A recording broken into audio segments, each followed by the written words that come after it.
Ციფროსთან ემაყურებლება მოგესალმებით. დღეს ტელეკომპანია PKTV-ის ეთერში გვაქვს რუბრიკა რეალური ანალიზი და სტუმრად გვაქვს მოწვეული ქვეყნის უკვე კარგად ცნობილი ბატონი სოსო სიმონიშვილი, რომელიც გახლავს ჟურნალისტი, ეკონომისტი. იგი გახლავს ექსპერტი ეკონომიკურ საკითხებში და დღეს პერდონი ვფიქრობ, უფრო საინტერესო საუბარი გამოგვივა, იმიტომ რომ დღეს საქართველოს ეკონომიკაზე ვისაუბრებთ და საინტერესო თემებს მოვისმენთ. ბატონ სოსო, პირველი კითხვა მინდა ესეთი გეოპოლიტიკა არის ესეთი ფართო მცნება და საქართველოს მსოფლიო გეოპოლიტიკური, ასე ვთქვათ, მე მიყვარს ხოლმე ესეთ თქმა, საქართველოს არის მსოფლიო პოლიტიკის ეპიცენტრში ხლა ამ წუთას. თავისი მდებარეობა აქვს ისეთი, რომ აქ ძალიან ბევრი გზები იკვეთება, სავაჭრო გზები, პლუს ამას საქართველოს ერთ-ერთი ის ქვეყანა, სადაც შეიძლება ყველა ქვეყნის, ყველა ურთიერთდაპირისპირებული ქვეყნების აგენტებიც კი ერთმანეთთან ინფორმაციას ფაქტიურად აქცვლიან და ამიტომ საქართველოს მსოფლიო პოლიტიკურ მედიაში ხშირად უფრო და უფრო ხშირად ისმის სიტყვა საქართველო. რა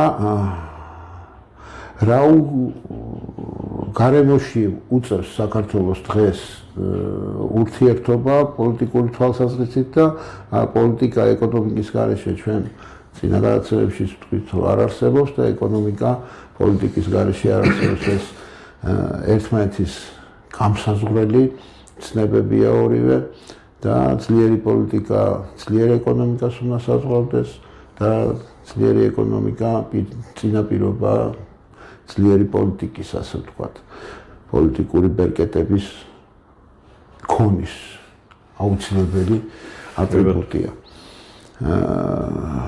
ჩვენ მანამ დავშდებოდით ეთერში, მანამდე ვისაუბრეთ ამერიკის შეერთებული შტატების ოფიციალურ განცხადებებზე, რომ ტრამპმა შეცვალა თავისი სამხედრო პოლიტიკური დოქტრინას და ეკონომიკურიც, მე მგონი, იმიტომ რომ ვექტორები სხვა ინტერესებისკენ მიმართა და ჯერ ამით დავიწყოთ, იმიტომ რომ გვინდა თუ არ გვინდა მსოფლიო ეკონომიკას, მსოფლიო პოლიტიკას და პოლიტიკურ ეკონომიკას ალბათ მეբაირახტრია, გიგანტი სახელმწიფოები განსაზღვრავენ და მათ შორის ყველა წამყვანი როლი ისევ ამერიკას უჭირავს და ამერიკაში განხორციელებულ ქმედებებზე ბევრია დამოკიდებული სხვა ქვეყნების და განსაკუთრებით ჩვენი სანაპატარა ქვეყნების მომავალიც, ბედიც და ასე შემდეგ. რა განცხადებებზეა საუბარი, გავაცნოთ ჩვენს მაყურებელს და ცოტა ხანი ვისაუბროთ აი ამ დოქტრინის გარშემო. კი ბატონო, ამერიკის შეერთებულმა შტატებმა გაახმიანა თავისი ახალი სამხედრო პოლიტიკური დოქტრინა, რომელიც პრაქტიკულად ახლა ვინც თვალყურს ადევნებდა შეერთებული შტატების აი ბოლო წლის, მიმდინარე წლის განცხადებებს, ქმედებებს, შეხვედრების შედეგებს და ასე შემდეგ, მათთვის შეიძლება მათ შორის ჩემთვისაც აქ ახალი არაფერი არ იყო, იმიტომ რომ ეს არის ტრამპის შეხედულება შეერთებულ შტატებზე, მსოფლიო წესრიგზე, მომავალ მსოფლიო წესრიგზე, იმ მსოფლიო წესრიგზე, რომელსაც მანამდე გეგმავდა ეგრეთ წოდებული გლობალისტური ერთიანობა და ეს შეხედულება ასეთია და ეს შეხედულება იგი გახმიანდა ამ ახალ სამხედრო პოლიტიკურ დოქტრინაშიც. პირველი ის არის, რომ ტრამპი პრაქტიკულად ამბობს, რომ ნატოს ის არ მიიჩნევს თავის პრიორიტეტად ამიერიდან და ეს თავიდანვე გამოაცხადა, რომ ეს არის აბსოლუტურად უმოქმედო. ხო. ხო და ისევ ადასტურებს ამას, თუმცა ჯერჯერობით არ ამბობს, რომ ის უნდა გავიდეს ნატოდან, მაგრამ აშკარად დისტანცირდება ეს ერთი. მეორე შეერთებული შტატები აცხადებს, რომ ის დაეყრდნობა ეგრეთ წოდებულ მონროს დოქტრინას, მაგრამ ესე იგი ცოტა სახეცვლილებით. ესე იგი ის მისი ძირითადი სამხედრო პოლიტიკური ესე იგი აქტივობა ძირითადად კონცენტრირდება ამერიკის კონტინენტზე და ის გააძლიერებს თავის ესე იგი ზემოქმედებას და თავის პრიორიტეტების უკვე გამოცხადებული პრიორიტეტების ხორჩესხმას განაგრძობს. ეს იქნება დამოკიდებულება გრენლანდიისადმი თუ კანადისადმი თუ მექსიკისადმი, ასევე ვთქვათ ვენესუელა და იქით ესე იგი სამხრეთ ამერიკის მიმართულებით და ის დაიბრუნებს აი ამ რეგიონზე სრულ ზეგავლენას. შემდეგი არის ის, რომ ის მიიჩნევს მის ყველაზე მნიშვნელოვან საგარეო პოლიტიკურ ორიენტირად წყნარი ოკეანეს და წყნარი ოკეანის აუზს. ეს იქნება მისი უახლოესი მოკავშირეები ავსტრალია, იაპონია, სამხრეთ კორეა და სხვა ნაკლებად მსხვილი სახელმწიფოები. ხოლო თავის მოწინააღმდეგე ცხადია მიიჩნევს ჩინეთს და ჩინეთის აქტიურებამ გამოიწვია წყნარი ოკეანით უფრო დაინტერესება ალბათ ამერიკის. არა მხოლოდ საქმე ის არის, რომ ფაქტიურად ატლანტის ოკეანიდან მას გარკვეული საფრთხები მაინდა-მაინც არ ემუქრება. გეთახმებით. ხო, მაგრამ საქმე ის არის, რომ ჩინეთი თვითონ ამერიკის ყოფილი მთავრობებისა და დასავლეთ ევროპის მთავრობების და განსაკუთრებით მეორე ევროკავშირის სრულიად მცდარი, სრულიად უსაფუძვლო, მე არ ვიცი რა შეიძლება დაარქვა ეს ყველაფერი ძალიან რბილად რო ვთქვა, სრულიად მცდარი პოლიტიკის შედეგად ესე იგი მათ გადაიტანეს თავისი სამრეწველო გიგანტები ჩინეთში, პრაქტიკულად მისცეს ჩინეთს საშუალება, რომ მას მიეღო ყველაზე თანამედროვე ტექნოლოგიები უფასოდ აი ამ გადატანილი საწარმოებიდან და ჩინეთმა ეს ძალიან კარგად გამოიყენა და ძალიან მოკლე ხანში. ხო და გარდა გადატანისა ეს იყო კოლოსალური, ეს იყო ტრილიონების ესე იგი ინვესტიციები ჩინეთის ეკონომიკაში და ის თვალსა და ხელშუა გაიზარდა და იქცა მსოფლიო ფაბრიკად იქცა უზარმაზარ გიგანტად იქცა მრეწველობის ინდუსტრიის და მან საფრთხე შეუქმნა ყოფილი ინდუსტრიის ცენტრებს, ეს არის ევროკავშირიც და ეს არის შეერთებული შტატებიც და ევროკავშირი ჯერ კიდევ ვერ მიხვდა, რომ ჩინური როგორც ესე იგი ინდუსტრიული ეკონომიკური პოლიტიკა, ისე სამხედრო მას სრულ განადგურებას და მოსწრობას უხდის, როგორც ინდუსტრიის ცენტრს, რა თქმა უნდა, ეს არის ის, რომ მას ჩამოალაბორატებს მესამე დონის ქვეყნების დონემდე და შეერთებული შტატებსაც ზუსტად ეს ემუქრებოდა. უბრალოდ მოხდა ისე, რომ ეს ძალიან მრავალწლიანი მმართველობა დემოკრატიული პარტიის, რომელიც ჩემი აზრით იყო აბსოლუტურად მოღალატეობრივი, ისევე როგორც დონალდ ტრამპის აზრითაც, მოხდა ისე, რომ ეს დასრულდა, მოვიდა ამერიკის შეერთებული შტატების ხელისუფლებაში ადამიანი, რომელიც არის პატრიოტი თავისი ქვეყნის და მას აქვს შესანიშნავი განათლება, ის არის შესანიშნავად სტრატეგიული მოაზროვნე ადამიანი, მან ბრწყინვალედ დაგეგმა თავისი ქმედებები და აგერ ამ რამდენიმე თვის განმავლობაში, რაც ის პრეზიდენტია, ფანტასტიკური ცვლილებები გააკეთა მსოფლიოში, მან გვერდით ამოიყენა, ესე იგი არაბული ქვეყნები და ფანტასტიკური უზარმაზარი ინვესტიციები მიიღო მუსულმანი ქვეყნებიდან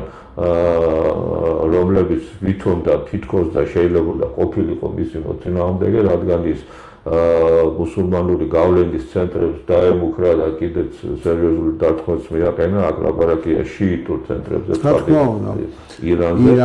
ირანზე და მის სატელიტებზე.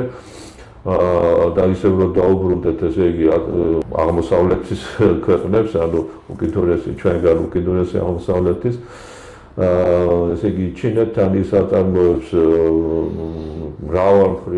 ძალიან მრავალმხრივ პოლიტიკას, მან აღადგინა სამეურნეო კავშირები ჩინეთთან, ჩინეთი დაეთანხმა მის მრავალ მოთხოვნას და უკვე დიდი რაოდენობით ხიდულობს ამერიკიდან ესე იგი მარცვლეულს, სხვადასხვა სახის მარცვლეულს და ბევრ სხვა რაღაცას. ეს რაღაცა თითქოს დათმა ურთიერთობები, მაგრამ ასად არ წასულა ის მთავარი, რომ ისინი არიან მთავარი გეოპოლიტიკური მოწინააღმდეგეები და მათ შორის ეს ცივი ომი გნებავთ, გინდა ეკონომიკური ომი და მზადება დიდი და ცხელი ომისათვის, ეს არსად არ წასულა, ეს მუდმივად არის და იქნება, იმიტომ რომ ეხლა ამერიკის ეკონომიკასა და ჩინეთის ეკონომიკას შორის არის რაღაცა თითქოს პარიტეტია, დაახლოებით თანაბარი მდგომარეობა აქვს.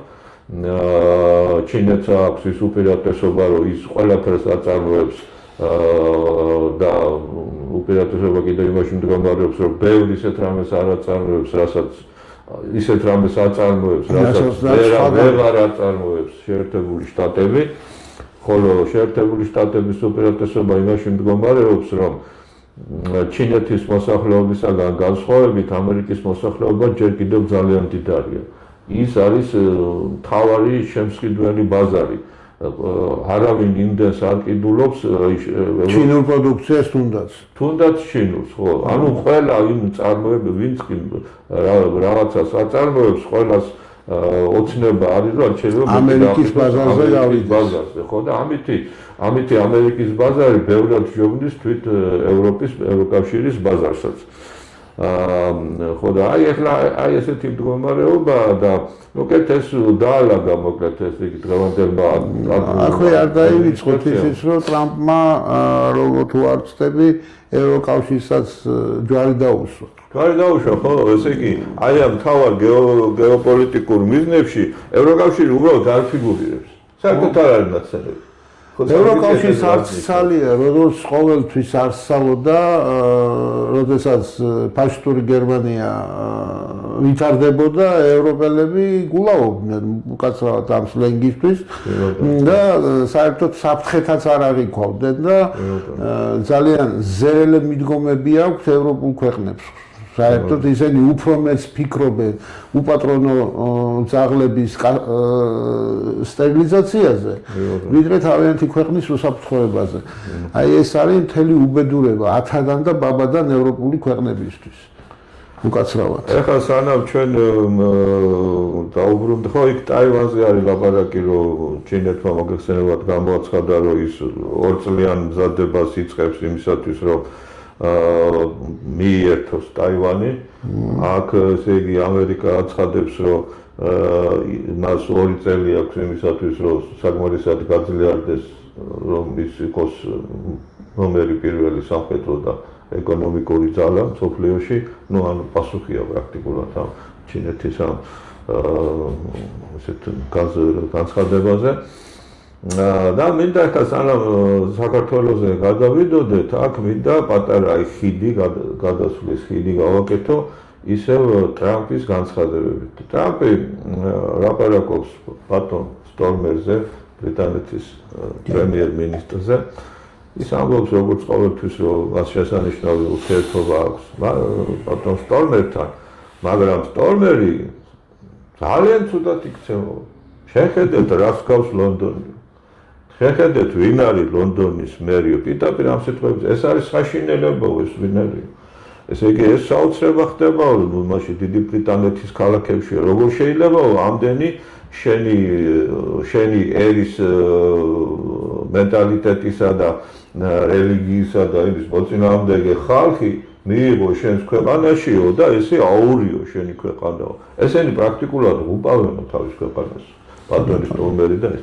შემდეგ გადადის და ევროპაზე ლაპარაკობს და ამბობს, რომ აი ორბანი არის ძალიან ჭკვიანი კაცი.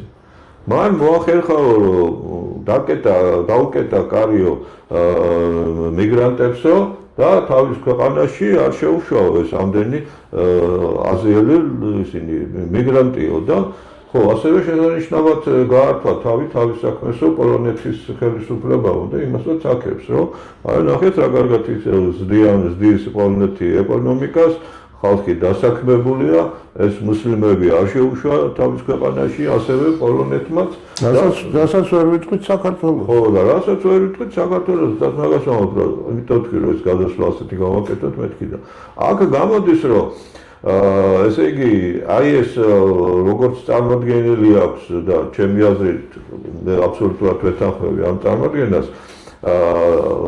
ამერიკის ახალი ადმინისტრაცია ამბობს რომ ყველა ხელისუფლებამ და ყველა ხალხმა თვითონ უნდა მიხედოს თავის ეკონომიკას, თავისი ქვეყნის კეთილდღეობას, სამხედრო ძლიერებას და ასე შემდეგ.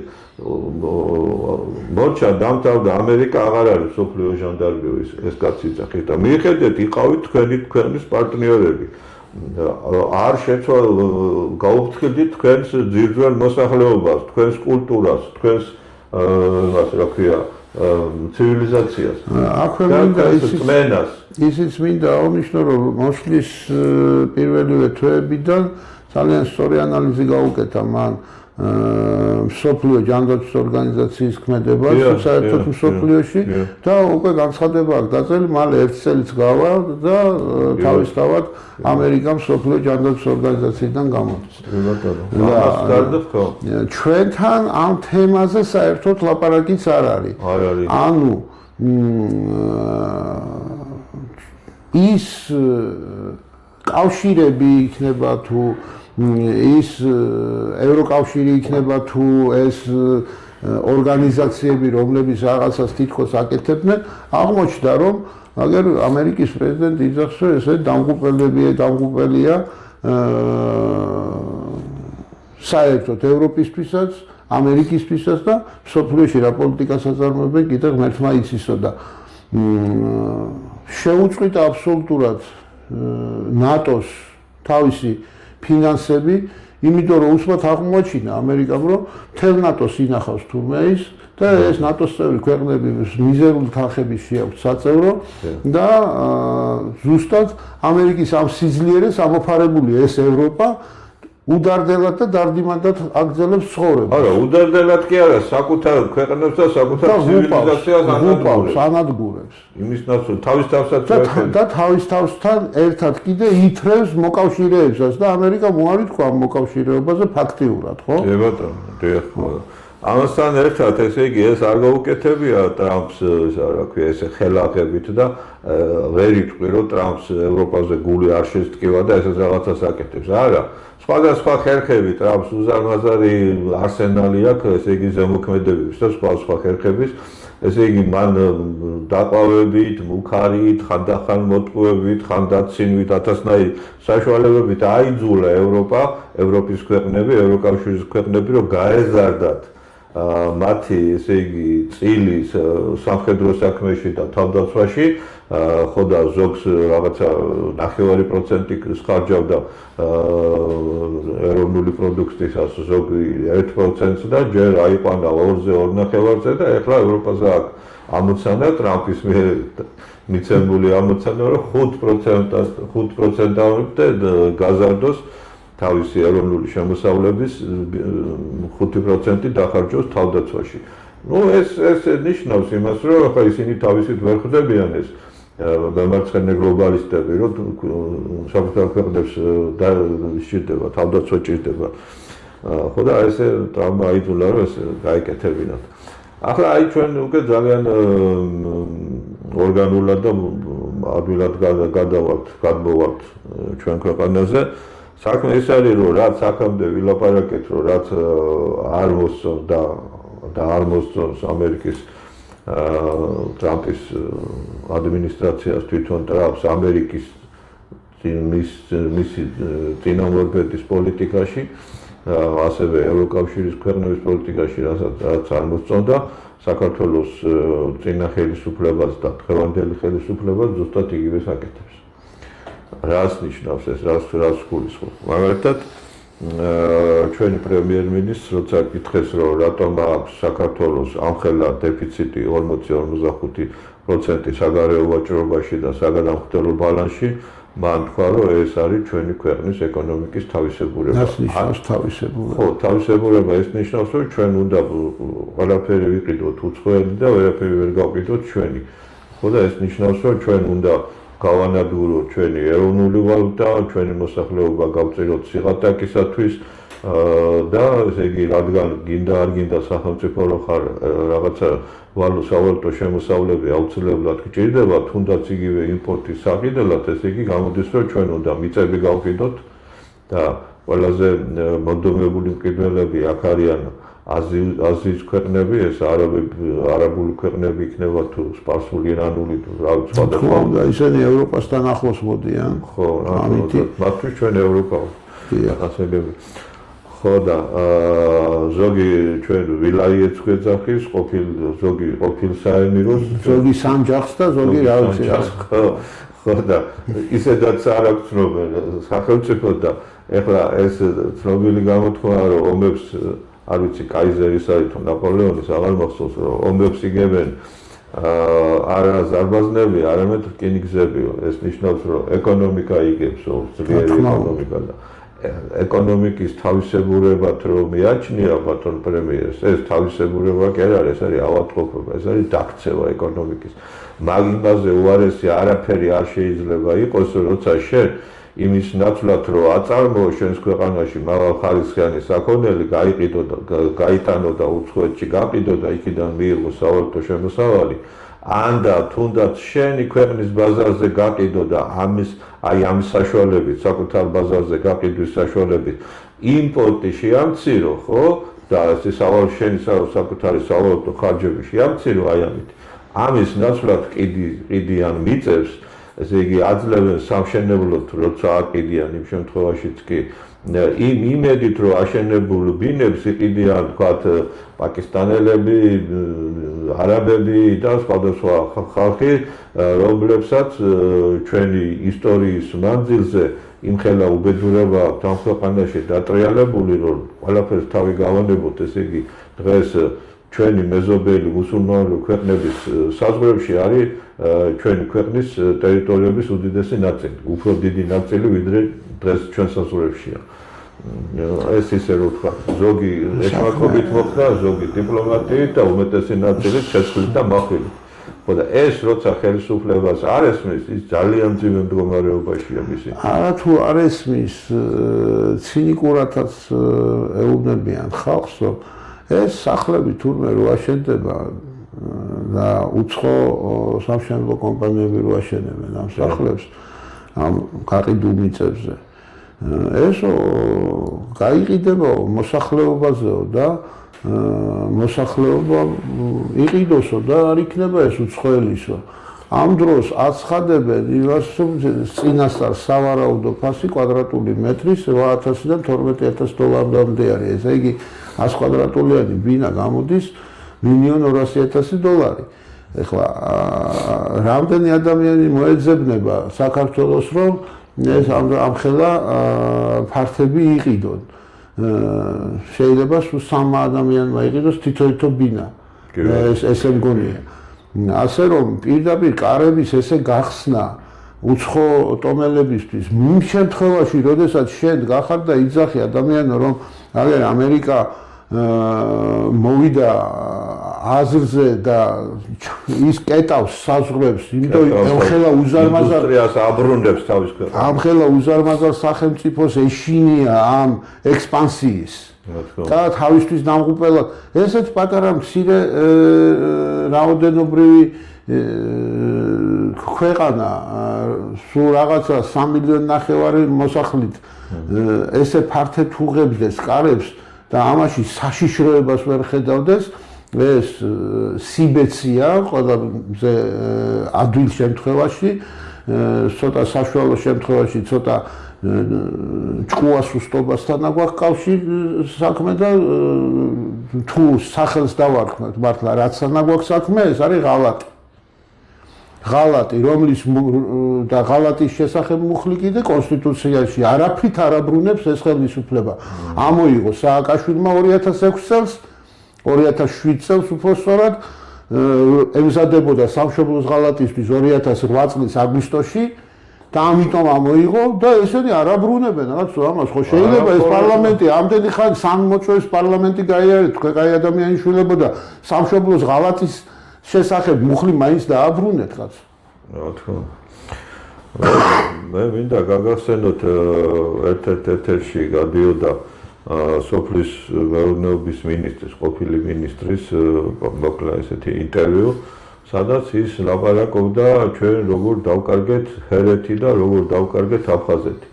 ყველაფერი დაიწყო იმით, რომ კახეთის ერთ-ერთმა მეფემ 30 ოჯახი ლეკი ჩამოასახლა იმ ტერიტორიის მაღალმთაში, ჰერეთის მაღალმთაში, ხოლო ანალოგიურად სადღაც მაღალმთაში ეს აფსოების დაახლოებით იმდენები ოჯახი ჩამოასახლეს აფხაზეთის ტერიტორიაზე.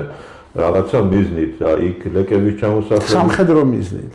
ლეკების ჩამოსახლების მიზეზი კი თუ მიზანი რა ვიცი, მოკლედ მეფემ, კახეთის მეფემ დაავალა, რომ ყინვარებიდან მეფის სასახლეში ზაფხულში ეზიდათ ყინული. მასწავლებელი მოგესალმებით არ იყო ხო და აი თითქოს ეს ისა ესეთი ერთი შეხედვით ბევრს არაფერს რო არანიშნავს რაღაც 30 ოჯახის ჩამოსახლება ხო იმ ფასად სამაჩაბლო ეგრე არ დავკარგეთ იგივე სამაჩაბლო ეგრე არ დაიკარგა ხო და ახლა ჯაყო მოვიდა და მე დაიწერა ზუსტად ჯაყოს ხიზნები ხო რა გავხდით იმ ჯაყოს ხიზანი ჯაყოს ხიზნები გახდა მთელი საქართველო გატებოდა ხო და კაცო სადაც საზღვარზე კი არა შენ ესე იგი აი ამ ჯაყოებს და აი ამ 30 ოჯახს კი არა და ასეულობით ოჯახს ასახლებ პირდაპირ თბილისში ეს არის გამოუგნებელი რა თუნდაც მიწაც რო არ გაყიდო უბრალოდ რომ დასახლდება რომ დასახლდება რას იზამ რა წარსვები მას თუ რა რომელი საერთაშორისო კანონი მოგცევს მის უფლებას რომ ადამიანს მაყიდი აქვს სახლი კარი და იქიდან რას უზავ როდესაც ვერ უზავ ვითომეტეს რომ ფანტასტიკური რეაქტიული სისწრაფით მრავლდებიან და ეს რო იქნებიან თქვათ რაღაცა 300 ოჯახი თუ 500 ოჯახი ხვალ იქნებიან უკვე 2500 ოჯახი ვერაფერს ვერ უზავ ბატონ სოსო ეს სწრაფადაც რომ არ მრავლდებოდნენ ჩვეულებრივად ნელ-ნელა რომ მრავლდებოდეს ეს ხალხი ხო საქართველოს მაინც ვერ გაუძლებს ამას და რატო საქართველოს რეპროდუქციული უნარის მქონე მოსახლეობა გასულია საზღვარგარეთ და საზღვარგარეთ მრავლდება. ჩადით ლაგოდეხის ტერიტორიაზე, იქვეა აზერბაიჯანი. სოფელმა კაბალმა შეჭამა მთელი ლაგოდეხის რაიონი ნელ-ნელა მოიცევს და ერთ სოფელი ფაქტიურად უკვე ჩაყლაპა. იმიტომ რომ მრავლდებიან და იმ სოფელში რო შევედი ბიჭო თქვენ რატო არ მრავლდებით მეთქი და 65 წელზე ახალგაზრდა არავინ არ ვართო და ჩვენ როგორ გავმრავლდეთო შვილები საბერძნეთში იტალიაში და იმაში ცხოვრობენ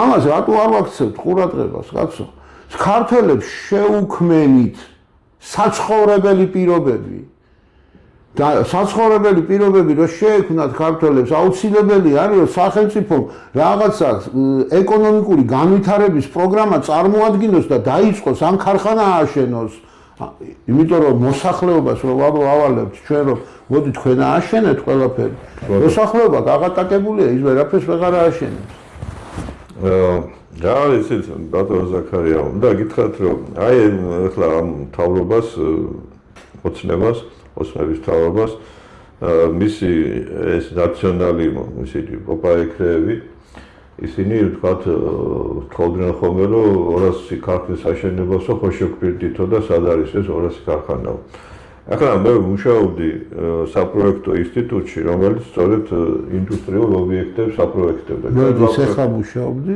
ცოტა ხნის წინ აი 2 წლის წინ ჩვენ ვაპროექტებდით ინდუსტრიულ ობიექტებს და უნდა მოვახსენოთ, რომ არა თუ 200, კაი 500 ქარხანაც აშენდა. მაგრამ საქმე ის არის, რომ ჯერ ერთი ბატონ ბიძინას არ უთქვამს, რომ ქარხნებს რა ვაშენებთ, ის ქარხნები იმუშავებსო.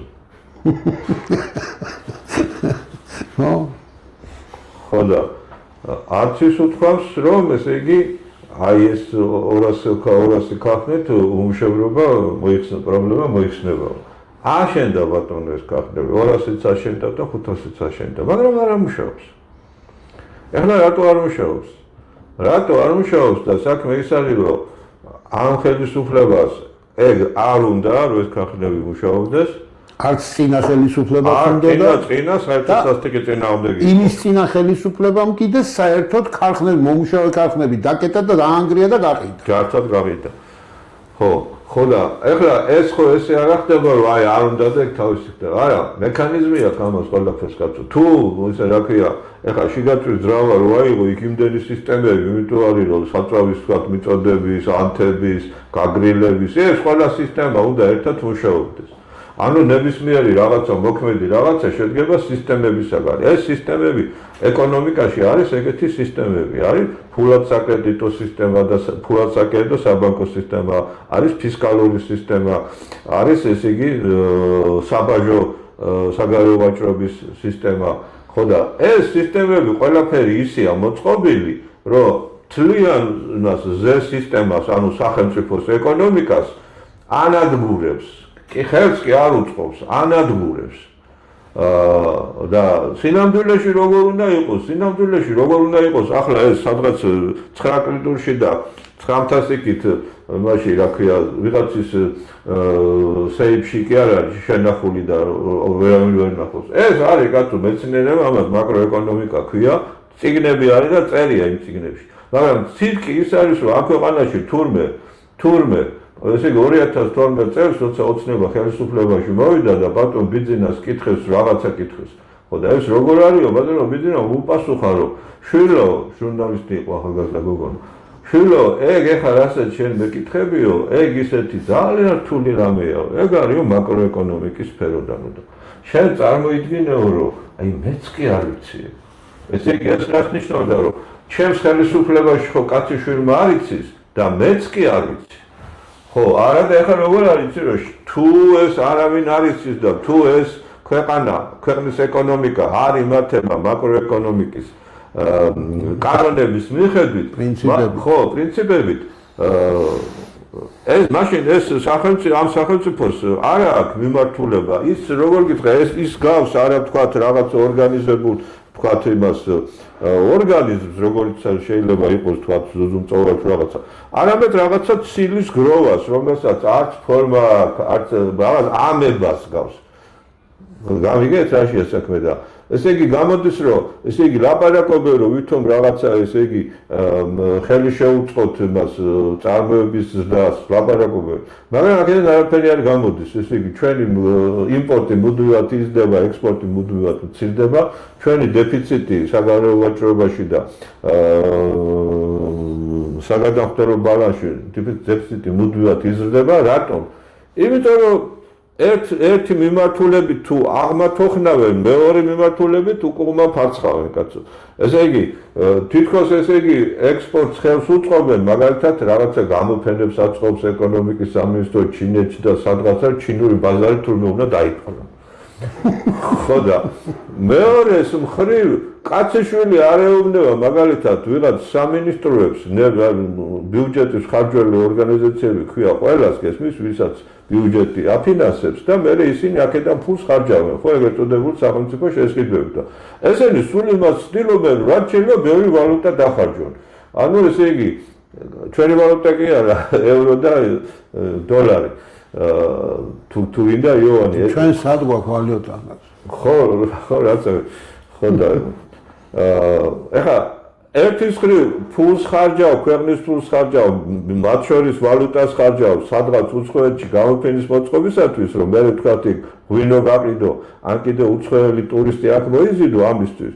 და მეორეს მხრივ რაც გაქვს ესე იგი მწირი სავალუტო შემოსავლები, ამას ფრანგავ რაღაც სისულელეებში.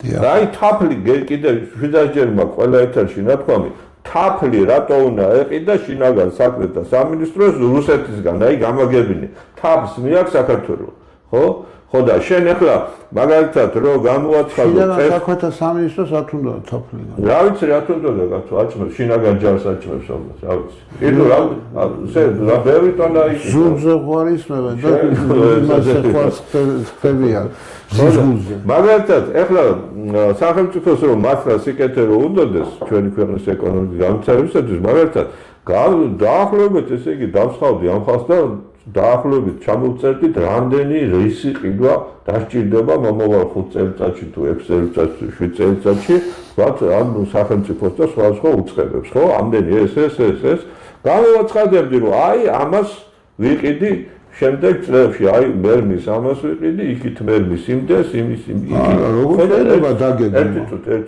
ხო და ამას ესე იგი თანაც გამოაცხადებდი ჯერ კანონს მივიღებდი მე გამოაცხადებდი რომ ესე იგი ამას ყველაფერს ვიყიდი მხოლოდ იმ ორგანიზაციებიდან რომელშიც დასაქმებულების რაოდენობა 99% არის საქართველოს მოქალაქე ეს რას ნიშნავს მე რომ მეწოდინებოდა ესე იგი ქართველ ბიზნესმენებს ფერმერებს ყველას ჩვენს მოსახლეობას მეწოდინე სახელმწიფო ამდენადმე შეისყიდის თანაც ესე იგი ძირითადად ადგილზე შეისყიდის თითქმის მთლიანად და თანაც აი ამ რაოდენობას მე დავგეგმავ კაცო ჩემ ბიზნესს უკვე იმ მოემზადები ამისათვის მე მეორე მაგრამ აი კი ბატონო მოემზადები მე როგორ მოემზადები მე რომ მოემზადო მე ფინანსები მჭირდება ფინანსები თქვათ არ მაქვს საკმარისი მე მჭირდება ესე იგი იაფი კრედიტი ქვეყანაში არ არის საერთოდ არ არის აი საერთოდ ფიზიკურად არ არის ძნელია ამის გაკეთება არ არის ძნელი აი როგორ გავაკეთებთ მაგათ აი მაგათაც ახლა შევყავს ვიღაცა აბდულა ინვესტორი რომელსაც ესე იგი 3 წლის განმავლობაში რაც ინვესტიცია შემოიტანა ის მთლიანად გააქვს უკან და იმის შემდეგ მხოლოდ აქ თუ შემოიტანა და გაიტანა 3 წელიწად ჯერ შემოიტანა მერე გაიტანა იმ 3 წლის შემდეგ მხოლოდ გააქვს ესე იგი ის ჩვენ ბაზარზე მუშაობს შემოსავალს იღებს რარებში მე მიდის ბირჟაზე მიდის ყიდულობს დოლარს ევროს ყველაფერს აკეთე კიდევ გააქვს მუდმივად გააქვს ესე იგი ეს უცხოური ინვესტიციით შექმნილი 100%-იანი უცხოური ინვესტიციით შექმნილი ორგანიზაცია ეს იქცევა ესე იგი უბედურობის კატასტროფის მომტანად საქართველოსთვის იმიტომ რომ 3 წლის შემდეგ სულ ზარალზეა სახელმწიფო ამ ბიზნესთან იმას მუდმივად გააქვს ვალუტა ხო და ახლა ძნელია ამის მოფიქრება რომ ეს კატასტროფაა და ამის კეთება არ შეიძლება ამაზე ეძახიან რომ იციო აი ყველა ამერიკას მაგალითად ეძებს ამ პირდაპირ უცხოური ჩინეთი ეძებს რუსეთიო კი ბატონო ესენი დიდი ქვეყნებია იქ რო შემოდის მსხვილი ინვესტორი და რაღაცას და ინვესტიციას ჩადებს რაღაცას გააკეთებს და მოგებას მიიღებს იმას უკან არ გააკეთებს იმიტომ რომ იქ ადგილზე ბევრია საინვესტიციო პროექტები და ახალ პროექტებში დებს ძველ საფართოებს იზრდება და უფრო მომგებიანი ხდება ჩვენთან პატარა ქვეყანაა არ არის ამის საშუალება ის შენი უცხოელი რომ შემოდის ის არ ახდება ქართველი ოქალოქალაქეობრივად ქართველი ის არ ახდება რეზიდენტი ის რჩება უცხოელი და მუდმივად გააქვს ამიტომ შენ რა უნდა გააკეთო ეს ინვესტიციას ანუ ინვესტიციის გზით შემოტანილი ფული საქართველოს სახელმწიფოს უჯდება ძალიან ძვირი ელემენტარულად შენ რო ვთქვათ ესე იგი ისეს ხო საგარეო ვალი აიღო ხო მაგალითად სახელმწიფოს თავისუფლად შეუძლია რომ წლიურ 3%-ად ძალიან დიდი სესხი იშოვოს 3% წლიურ ხო და შემოიტანე ეს 3 წლით და დაარსე ამ ქვეყანაში მაგალითად საქართველოს რეკონსტრუქციისა და განვითარების ბანკი რომელიც შემოიტანს რაღაცა რამდენიმე მილიარდის თქვა 10 მილიარდის საკრედიტო რესურსს წლიურ 3%-ად და გაეცია წლიურ 4%-ად მაგრამ გაეცი 1000 ჯურის მაიმუნზე, არამედ გაეცი მხოლოდ და მხოლოდ რეალურ სექტორზე, მხოლოდ და მხოლოდ იმ სექტორზე, რომელიც აწარმოებს რეალურ ღირებულებას, რეალურ ფასეულობას, ეს საჭმელი იქნება, სასმელი იქნება, ფეხსაცმელი იქნება, რა ვიცი, სამედიცინო მომსახურება იქნება, სწავლა იქნება, განათლება იქნება, რა ვიცი, რაც რეალურია, უბრალოდ, რაც რეალურია. ხო და ესე იგი, გამოდის რომ შენ 1%-იანი მოგებით აი ეს ამ ბანკის მიმდინარე რაღაცა საკანცელერიო ხარჯებს და ამ ყველაფერს დაფარავ, რაღაცა პატარა მოგებაც დაგრჩება, ხო? სიმბოლური მოგებაც დაგრჩება, რომ სამაგიეროდ მთელი ქვეყანა მიიღებს ამ ფანტასტიკურ გრძელვადიან, ესე იგი, ძალიან კარგ საინვესტიციო კრედიტებს და აღარ იქნება იმისი საჭიროება, რომ შენ აბდულები და ისინი, რა ქვია, შაჰ-აბასები შემოიყვანო და მიწამიყიდო და ჩამოაყალო. ამისა კიდევ ერთი მომენტი არის, ბატონო სოსო, ეს მომენტი ეს მე არ მომიგონია, კაცო, ეს ახლა მიღებული არა, ეს გამოგრჩა თქვენ ერთი მომენტი კიდევ, რომ საქართველოში ხო, საქართველოში რაც იწარმოება და ისი წარმოება შესაძლებელია რომ ხდებოდეს. პროდუქცია, ქართული პროდუქცია. საზღვარგარეთიდან ანალოგიური პროდუქციის შემოტანის დროს დაახლოებით 200%-იანი საბაჟო გადასახადი მაინც უნდა დაედოს ამას. რომ დაცული იყოს ქართველი მეწარმე თავისი საქართველოში, აი, ავიღოთ ჩვეულებრივი კარტოფილი. კარტოფილი საქართველოში რომ მოყავს მოსახლეს, იგივე ფასი უჯდება დაუშვათ თურქსაც, ხო? და რატო ყიდის თურქი იაფად საქართველოში? სუბსიდირებულია და იმიტომ რომ ის სუბსიდირებულია და სუბსიდირებას რო უკეთებს ის რამდენიც გაუკეთა სუბსიდირება, იმდენი პოშლინა დაადეთ ხალხო ამას, გამიგე რომ შემოიტანს და წავდით აბა გაყიდეთ გერმანიაში მერსედესით, შედით და წამოდი მერსედესის გარეშე და გაყიდეთ რა მოხდება. ვერ გაყიდი. იმიტომ რომ ახალ მერსედესზე ძვირის დაფასება მოგიწევს იქა, იმიტომ რომ იქ საბაჟო უნდა გადაიხადო შეტანილ პროდუქციაზე 300%. მაღალ ღირებულებს 300%, იმიტომ რომ წარმოებელი ქვეყანაა თვითონ და თავის ბაზარს გერმანია იცავს თავის ბაზარს. ჩვენ რატო არ ვიცავთ ჩვენ ბაზარს და ჩვენ გლეხს არ ვიცავთ, მეწარმეს არ ვიცავთ. როგორი იაფი კრედიტებიც არ უნდა გაიცეს თავისებურება ჩვენ. აა თურმე თავისებურებაა, ხო? იაფი კრედიტი რო არ არსებობს, თურმე ჩვენი ქვეყნის თავისებურება ყოფილა.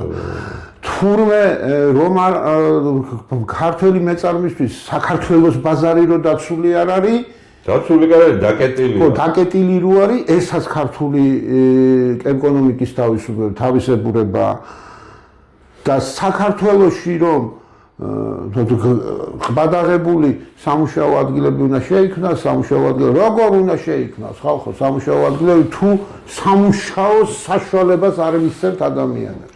აი ახლა მინდა კიდევ ერთი რაღაცაზე მიგაქცევინო ყურადღება რა. აი ახლა რო არის რომ საერთოდ 6 მილიონი ნახევარ 6.5 თუ 6.1 რაღაც მილიარდის ინვესტიცია და იქ რაღაცა ყოფის შენებლობისთვის კიდე რაღაცა მილიარდია საჭირო თუ რაღაცა მე ნამახვანზე რა ვიცი ეს მსხვილ რაღაცებზე როცა არის ლაპარაკი მსხვილ საინვესტიციო პროექტებზე აბა უცხოელოდ ბიჭო დაროცილო ამერიკაში მოგეხსენებათ რომ მე-20 საუკუნის დასაწყისში არ იყო აეროდრომები არ იყო საერთოდ რატო იმიტომ რომ მიწა ფასი ქონდა ასე თუ ისე და ამერიკა უშვებდა თვითონ ჰიდროთვითმფრინავებს, ესე იგი წყალზე ხდებოდნენ თვითმფრინავები და წყლიდან მფრინდებოდნენ და ის წყალი უფასო იყო. ამიტომ განვითარდა ჰიდროავიაცია. მაგრამ მე ნახეს რომ ეს ავიაცია დიდი მნიშვნელობა შეიძლება ძალიან დიდი თვითმფრინავები გააკეთეს. ეს წყალზე აღარ გამოდიოდა, ხო და იცი რა გააკეთეს?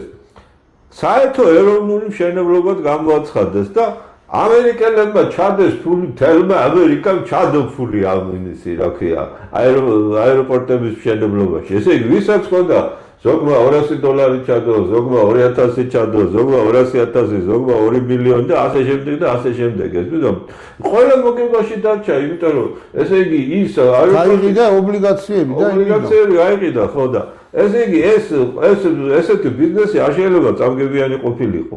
პირიქით რაც რო გადის უფრო მომგებიანი ხდება, ფართოვდება და ასე შემდეგ, ხო და იგივე მოხდა დაახლოებით რკინიგზების მშენებლობაშიც და აი ავტობანების, ახლა დღეს ამერიკაში რკინიგზა კი არის ყველგან მიდის პრაქტიკულად, მაგრამ მაინც უდიდესი მნიშვნელობა აქვს იმას, რა ქვია, აი ამ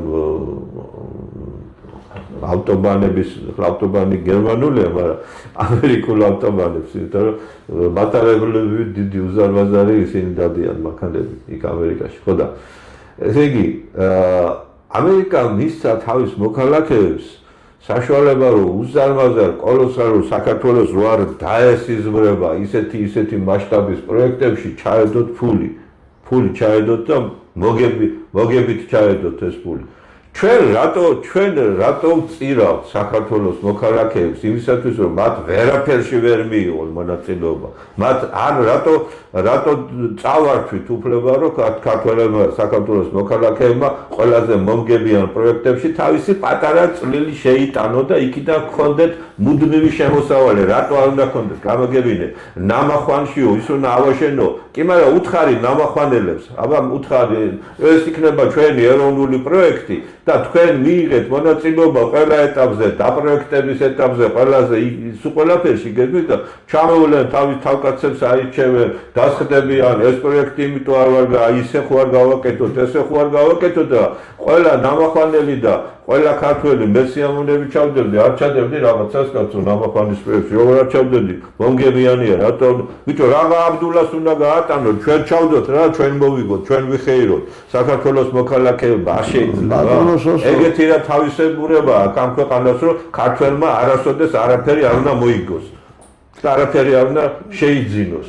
კარგით რა სიცხვილია ბოლოს. ბატონ სოსო 1991 წლის 22 დეკემბერს ჩაიბარეს რაღაცა ორკვირიანი ბრძოლით ჩაიბარეს სუპერ ეკონომიკური ქვეყანა.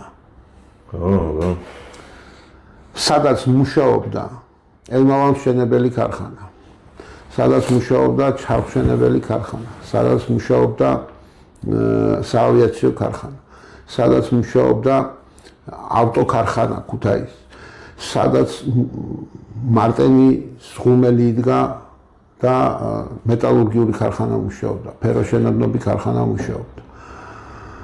მუშაობდა თეატრულ მანგანეცი მუშაობდა სუბუქი მრეწველობის ფოთის გემშენებელი ქარხანა, ბათუმის გემშენებელი ქარხანა მუშაობდა, ნავთობგადამამუშავებელი ბათუმის ნავთობგადამამუშავებელი ქარხანა, სუბუქი მრეწველობის ამხელა უზარმაზარი ფაბრიკა დღეს უპატრონოთ არ აგდია, უპატრონოთ. ხელი დარგი იყო ამხელა აბრაჩული. მაუწყამვოლი იყო.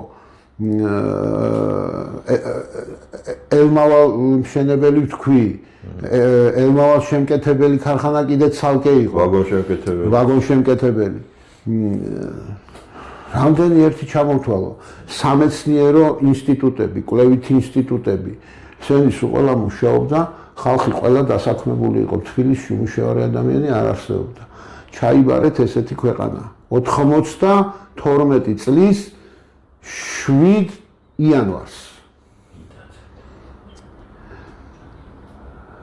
სასწრაფოდ მოხდა ყველა ამ წარმოების ვაუჩერიზაცია. თითქოს მოწილეები გახადეს ხალხი. 5 მანეთად იყიდეს მერე თვითონ 25-მანეთიანი ვაუჩერები. იმიტომ რომ ხალხს დაკეტეს ყველა ქარხანა, ფული არ ქონდა, ადგილი იყიდეს. და თქვენ როგორ ფიქრობთ ახლა, როდესაც ესეთი პოლიტიკით იწყებს ხელისუფლება მუშაობას და იმ ხელისუფლების გაგრძელება იყო მეორე ხელისუფლებას და მესამე ხელისუფლებას იმის გაგრძელება ვინმე ქართველ მოსახლეს, საქართველოს ქართველ მოქალაქეს და ქართველს ვიძახი. ვინმე რამე ფულს ჩაადებინებს სადმე? გული უსყდება რომ როგორმე ქართველმა ხელში ფული არ დაიჭიროს და შემთხვევით რამე არ იყიდოს. რა შესაძლოა. აი ეს არის, თორე განა ვერ ხვდებიან. სათავისოდ კარგად აგროვებენ აქციებს. სათავისოდ კარგად ყიდულობენ სეიშელის კუნძულებზე და რა ვიცი სადაღარ და სადაღარ ვილებს, დაჩებს. ერთი რამე უნდა დავამატო მაგას. ესე იგი აი ეს ვაუჩერიზაცია რომ მოხდა და ეს ვაუჩერები და დარიგდა და რაღაცა ხო? გოცირიძის აფიორა იყო ეგ. ხო, გოცირიძე იაკობიძის. ნუ თეთრი გუნდი მონაწილეობდა რა თქმა უნდა. ხო და მათ საინტერესო რამე მოხდა. ნახეთ რა არის ესე იგი აი იმ დირექტორებმა, მოადგილეებმა, თავმჯდომარეებმა, რომლებიც ძირითადი აქციონერები გახდნენ და მე ესე იგი თავის თანამშრომლებისაგან შეისყიდეს ეს ვაუჩერები, ხო? და ნუ პრაქტიკულად მთლიანად ჩაიგდეს ხელში ეს უზარმაზარი კოლოსალური წარმოებები, რომლის ობიექტური ღირებულება ცხადია ძალიან დიდი იყო, ეს იყო ჰექტრობით მიწები იყო, წარმოიდგინე, ეხლა თბილისზე რო ვილაპარაკოთ, ხო? თბილისის მიწაზე რო გაქვს თქვათ 10 ჰექტარი მიწა, 20 ჰექტარი ჯერ მარტო მიწა რო თქვათ, ხო? მე ეს ამდენი დანადგარები, ეს ყველაფერი ავტომატური ხაზები აქეთ იქით, ხო და ესე იგი ხო და შეიძლებოდა თეორიული შანსი არსებობდა ჯერ კიდევ და მათ შორის ესე იგი აი ამ დირექტორებს შორის ცხადია იყვნენ ადამიანები, ვისაც გული შესტკიოდა ქვეყანაზეც, საქართველოსზეც, მის მომავალზეც, ყველაფერი და იყვნენ, მე ვიცნობდი პირადად ვიცნობდი, იმიტომ რომ მე მქონდა ამ ხალხთან საქმე, ხო? ხო და აი შანსი რომ დაეტოვებინათ. დაეტოვებინათ კი არა, აი უკანასკნელი იმედი რომ მოესწროთ აი ამ რეწველი ადამიანებისათვის, შემოიღეს ქონების გადასახადი. გესმის ამათ ესე იგი ამათ ხელში იძულებული გახადეს რომ ესენი ხალისფასად გაიყიდა. ათეული მილიონობის ღირებულებისთვის შეიძლება მილიარდის ღირებულების თქო არ გინდა ამის ქონების გადასახადის გადახდა, როცა ქარხანა ისედაც არ მუშაობს, ყველა არის გაშვებული უხელფასო შვებულებაში და მარტო ხარ შიგნით და აქ ესე იგი მილიონები აწყვია ამაში და ჯერ მარტო ამის დაცვა არ გინდა ქურდისაგან და ყაჩაღისაგან და ეხლა გეუბნებიან აი ამ ქონების გადასახადი გადაიხადო და საიდან უნდა გადაიხადო ხო შანსი არ აქვს რომ გადაიხადო ერთადერთი გამოსავალი ის გადაუტოვეს რომ ამათ აღგანიყვნენ გესმის და აი ეს დანადგარების გაყიდვა დაეწყოთ და მე შენ დანადგარებს რომ გამოიტან და გავიდი ის საწარმო ცარიელი კედლები უკვე ვერაფერს ვეღარ აწარმოებს ხო? აი ეხლა ეს იყო ესეთი მზაკრული ჩანაფიქრი იყო ისეთი მზაკრული რომ ესე იგი არ ვიცი რა არა და არაფერს ისეთ ეს განსაკუთრებულს ბიუჯეტში ისეთ არაფერს არ იძლეოდა და თუნდაც რომ იძლეოდეს კაცო შეიძლება რომ ესე იგი მეწველი ძროხა დაკლა და ხორცად გაყიდო ნუ აი კიდევ ეს როგორ გითხრა ის მეწველი ძროხის დაკლა კიდევ უფრო იოლი ვარიანტია ეს რაც გითხარით აი ამ გადასახადის შემოღება ეს კიდევ უფრო დიდი ბოროტება იყო ბატონო აი ეხლა მე ვთქვათ მომაფიქრდა ესეთი კითხვა კი არა ესეთი მიმართულებით წავიყვანოთ ჩვენი გადაცემა გავიძინეთ გავიღვიძეთ და საქართველოს ეკონომიკური გუნდის სათავეში ხართ. რას ვაკეთებთ? პირველ რიგში და აბსოლუტურად ხარს გიჭერს პარლამენტი, ხარს გიჭერს მინისტრთა კაბინეტი და რა უნდა გავაკეთოთ? პირველ რიგში კვოტები უნდა დაწესდეს იმპორტული საქონლის შემოტანაზე. წინასწარ სანამ აი კვოტები დაწესდება, უნდა გამოცხადდეს რა საქონლის იმპორტი შეიზღუდება და როდის შეიზღუდება. ეს იმისათვის, რომ ჩვენი ბიზნესი მოემზადოს, მათ იცოდნენ, რომ აი ეს იმპორტი აღარ შემოვა და მათ შეეძლებათ გაეცნებათ გზა, რომ ეს ბაზარი დაიკავონ თვითონ. ამის შემდეგ ერთი კითხვა აქვს, დარუსტება მინდა. ჩვენ რელური კაპიტალიზმის პირობებში ვართ და იმპორტზე როგორ ვაწესებთ ამ კვოტას? არა, როგორ გადავა? ვისაც რას რა უნდა როგორ გეკადრა? ეს ჩვენი ეკონომიკის თავისებურებაა, მაგას არავინ არ იგრძნობს. კვოტებს რაღაც გინდა იმას დააწესო. საბაჟო გადასახადის აწევაზე ის არის, რა ქვია, ხელშეკრულება გაქვს. და ხელშეკრულებას ვერ დაარღვევ და ამიტომ ვერ გასდევ საბაჟო გადასახადებს. იმიტომ რომ უშუალოდ გაქვს თქვა თურქეთთან დადებული, მაგრამ ეს კვოტა ეს არ არის ხელშეკრულების საგანი. კვოტა მე შემიძლია დავაწესო კვოტა. მე შემიძლია საერთოდ არ შემოუშვა ხელშეკრულება რო გაქვს, მე რა ის ხელშეკრულება იმას ნიშნავს რომ შემოიტან მე იმას რამდენით დავბეგრავ, მაგრამ საბაჟო არ შემოგატაინებ არ წერია ხელშეკრულებაში. ეგეთი მეორე რა თქმა უნდა, აი მაგალითად ახლა ჩვენი ეროვნული ბანკი მუდმივად ზრდის ფულის მასას. ჯერ გაზრდის ხოლმე, მერე გამოყრის იმას, რა ქვია, და ამ დოლარს გამოყრის, ამ ლარს შეისყიდის. ანუ ჯერ ესე იგი ლარს გაიაფებს და გაიაფებულ ლარს იყიდის დოლარით, მერე ცოტათი დოლარს გაიაფებს და ამარით იმ დოლარს იყიდის, როგორც მაგათ ვაჭრობს.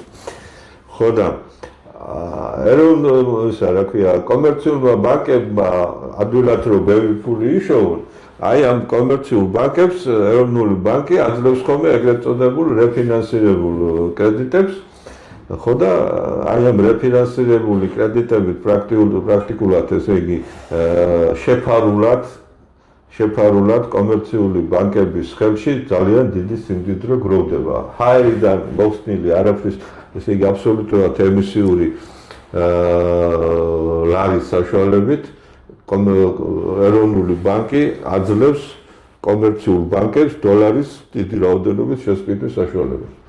ამითი ყოველთვის შედეგი ის არის, რომ ზიანდება ლარის კურსი, ზიანდება მისი მსყიდველობით უნარიანობა, საბოლოო ჯამში ამაზე ეს აისახება მოსახლეობაზე, ჩვენ ხალხზე აისახება, ის რომ ხალხი ღარიბდება ამის გამო, ხოლო ისინი რა ქვია კორუფციული სქემა, ეხლა რასაც თქვენ ყვებით ეს არის კორუფცია. რა თქმა უნდა, ხო და ბანკებისა და ის ბანკებთან დაახლოებული ადამიანების ხელში კი დიდი ფული გროვდება. ეროვნული ბანკი კომერციულ ბანკებთან ერთად ერთმანეთთან კორუფციაში არიან შესულები და ერთიანად ყლეფავენ მოსახლეობას. ეხლა საქმე ის არის, რომ ეს ჩვენი ეკონომიკა თუნდაც სიტყვას გამოვიყენებ, მაგრამ მოკეთ ეს სულას ეხდება და ყველაფერს ეჩვევა, ხო იცი ადამიანი. ხო და თავიდან პირველად რომ მოუვას ტკივა და მე ეჩვევა. ხო და საქართველოს ვაგას კითხესო, რომ აი დამოუკიდებლობა და რაღაცაო და როგორ იქნება ჩვენი ამბავი და თამაშ ჭეიშუმრა კითხა ჩემო მეგობარ ჟურნალისტო, ხო და რა ვიცი თავიდან რომ გაგიჭირდებათ. მე თან ხო მიეჩვევით და იოცნებეთ უფრო მეტად არ გეტკინოთ. ხო და მოკლედ ეს ჩვენი საზოგადო ასე თუ ისე მიჩვეული. ამიტომ შეიძლება რომ აი ეს ფულისა რა ქვია ეს ან მთლიანად აიკრძალოს ეს ემისიური კრედიტების გაცემა. ან ემისია აი ესეთი მოზობილი რაოდენობით გაგრძელდეს, ოღონდ ეს წავიდეს ჩვენ საბანკო სისტემაში გრძელვადიანი დაბალპროცენტიანი საინვესტიციო კრედიტების პროდუქტის გაჩენაზე. ეს შეიძლება ეროვნული ბანკის რეგულაციებით ჩვეულებრივმა ბანკებმაც გააკეთონ, შეიძლება ეს შესაძლებელია თეორიულად, მაგრამ შეიძლება ცალკე ბანკი გაკეთდეს, რომელიც წავალთქვი რეკონსტრუქციისა და განვითარების ბანკი. წაგანმე სახელმწიფო მეთვალყურეობის ქვეშ. არა, სახელმწიფო, როგორც არის დღეს საბანკოს, არა, ეს შეიძლება იყოს ესე იგი სახელმწიფოს 100%-იანი მაგას ვიცახ. სახელმწიფოს 100%-იანი. კომერციული. ხო, კომერციაში მუშაობს. სიპი. ხო, კი ბატონო, ხო და მაგრამ თავარი ის არის, რომ არც ერთი კაპიკი აქედან არ შეიძლება გავიდეს, ესე იგი მიკროსაფინანსოებზე, სადაზღვევოებზე და ასეთ რაღაცებზე, რომელიც რეალურ პროდუქტს აი, რასაც ხელით ვერ შეეხები, იმას რომ არ აქმნის, ეს არ შეიძლება. მხოლოდ და მხოლოდ წარმოებაზე. და კიდევ ესე იგი ყველა იმ დიდ ფარაონულ პროექტებს გავაჩერებდი და დიდი ხნით გადავავადებდი, სადაც სახელმწიფო ფული უნდა ჩადოს და აი ლაპარაკი არის იმაზე, რა ქვია, არის კოლოსალური ჩვენი ქვეყნის მასშტაბისათვის კოლოსალური პროექტებზე, იმიტომ რომ ამას დიდი დრო უნდა და შემოსავალი უკუგება გვიან გვაქვს. ეს შეიძლება რამდენიმე წლის შემდეგ გააგრძელო, მაგრამ როცა ქვეყანა ძალიან ძიმე ეკონომიკურ მდგომარეობაში, შენ უნდა აკეთო ჯერ ის, რაც ძალიან რაზეც ფული ყოფნის რა. ხო, რაზეც ფული ყოფნის და რაც ძალიან სწრაფად მოგცემს შედეგს. აი რა, მაგალითად, სიტყვაზე მე კოტირება დავაწესე და საერთოდ არ შემოუშვი, მაგალითად, second hand-ი. ყველაფერს თავი გავანებოთ. იმაზე არ არის ახალზე. ძველმანების შემოტანა აღგზალე, ხო? წარმოიდგინე, რომ ჩვენი მოსახლეობის 80% მეტს თუ არა, ეს second hand-ი აცვია, ხო? ხო ესეა? დიახ. ხო და ეხლა წარმოიდგინე, რომ ეს აღგზალე, მაგრამ დღესვე კი არ აღგზალვარ. დღეს ვაცხადებ, რომ მე აი მომავალი წლის ბოლოს ამას აღგზავნავ. და ამ დროს, ესე იგი, მე საშუალებას ამ დროისთვის დაიჭირეთ, გადაიგეთ საერთოდ გაძლევ, რომ შენ 5 წლიანი, 10 წლიანი, 15-20 წლიანი, ესე იგი, კრედიტი აიღო 4%-ის წლიური 4%-ით, ხო? და გააკეთო ფაბრიკა. ეხლა დანარჩენი შენ თვითონ ისაკენი, დაგეგმე.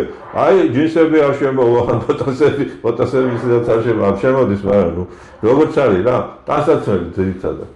ხო და წარმოიდგინე, რამდენი საწარმო გაიხსნება თვალსაჩინო ასე 200 საწარმო და 200 კი არა 2000 და 5000 გაიხსნება და ესე იგი ბუმი იქნება სამკერვალო იმაზე, რა ქვია, ინდუსტრიაზე და საკერავი მანქანები იქნება საძებარი სანთლით. ესე იგი ისეთი რაოდენობის ადამიანი დასაქმდება, თითქოს არაფერი არ არის, სეკრეტარიატს გძალავ და კრედიტს გაძლევ. მეორე ამბავი, ესა რა ქვია, კოტირება ისევე იმაზე, რა ქვია, საკონსერვო რაღაცებზე, ხო? რამდენი დღე მე ვიცი, მე უშუალოდ ვიცი, რომ საერთოდ ღვინის ისინი, რა ქვია, ღვინის ქარხნები და საკონსერვო ქარხნები ტექნოლოგიურად ძალიან ახლოა ეს. ძალიან ბევრი საკონსერვო ქარხანა ვიცი, რომელიც მანამდე საკონსერვო იყო და ღვინოზე გადაპროფილდა. იმადონ. ხო. ხო და მაგრამ ის კი არ მოუშლიათ ის სიმძლავრეები და არის ჯერჯერობით აკონსერვებული სიმძლავრეები, იმიტომ რომ ქართველი ყოველთვის ფიქრობს, რომ კაცო ამდენი ხილი და ბოსტანი მოყავს ამ ქვეყანაში და ისეთი კაი პირობებია და დღეს არა ხვალე იქნება, ხვალ არა ზეგი იქნება და აი ხვალ იქნება. აი დღეს თუ ჩვენ მოიწყეს უკვე ხვალ იქნება. ეგრე ხვალე კი არა, დღესვე იქნება. როცა ესე იგი საჭირო გახდება ეს საკონსერვო, ხო? ხო და ეს რაც შეეხება აი ამ კოტირების საკითხებს. მერე მესამე სასწრაფოდ უნდა შეიცვალოს კონსტიტუცია და კონსტიტუციაში ყველა იმას, რა ქვია, ყველა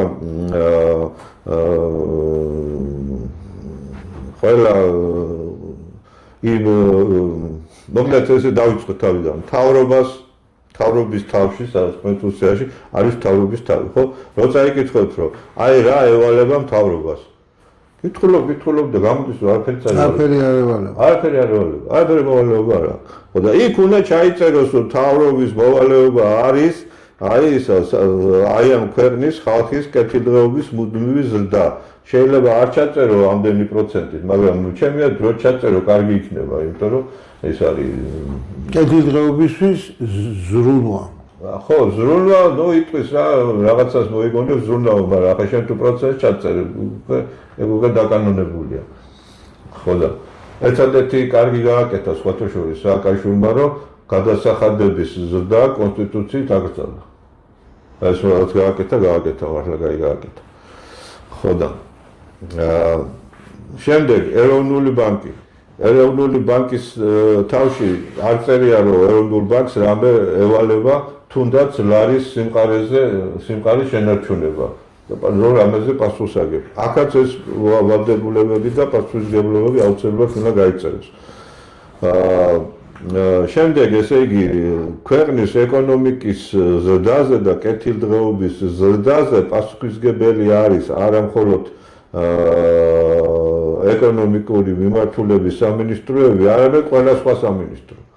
და არა ისეთი ორგანოებიც, რომლებიც სამინისტროები არ არიან, მაგალითად გენერალური პროკურატურა, თქვათ მარეგულირებელი ორგანიზაციები, ყველა ვალდებულია. ვალდებული კი არ არის, ყველას ზემოქმედება აქვს ამაზე. ხო და ყველას შეუძლია რაღაცა წვრილი შეტანა კეთილდღეობის დაში და ყველას შეუძლია რომ კეთილდღეობა დააზიანოს. და მე მაგალითად განუსაზღვრავდი აბსოლუტურად ყველას აი სამთავრობო იმაში გაერთიანებაში რაც შედის, მათ შორის დამოუკიდებელ სააგენტოებს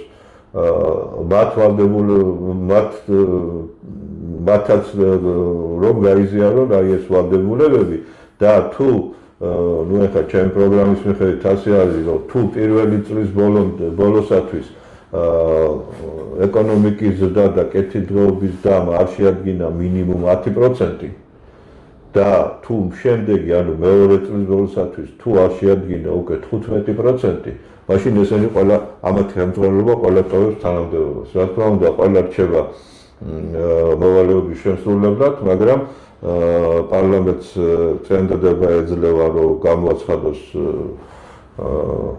პარლამენტიც მიდის, მაგრამ მთავრობას პრემიერ-მინისტრს გამოუცხადოს პარლამენტმა რომ შეარჩიოს ახალი მთავრობა და ახალი მთავრობა უნდა შეირჩიოს კონკურსის წესით და მთავრობის მეთაურმა ანუ პრემიერ-მინისტრმა უნდა წარმოადგინოს აი ამ წლიური 15%-იანი ზრდის ეკონომიკისა და კეთილდღეობის 15%-იანი ზრდის გეგმა და მოაწეროს ხელი. და ასევე ყველა მინისტრი უნდა შეირჩეს აი ამ კონკურსის წესით და ყველა მინისტრმა უნდა წარმოადგინოს გეგმა აი ამ წელიწადში 15%-იან ზრდას პირველ რიგში კეთილდღეობის და ასევე ეკონომიკის როგორ შეუწყობს მისი უწყება ხელს.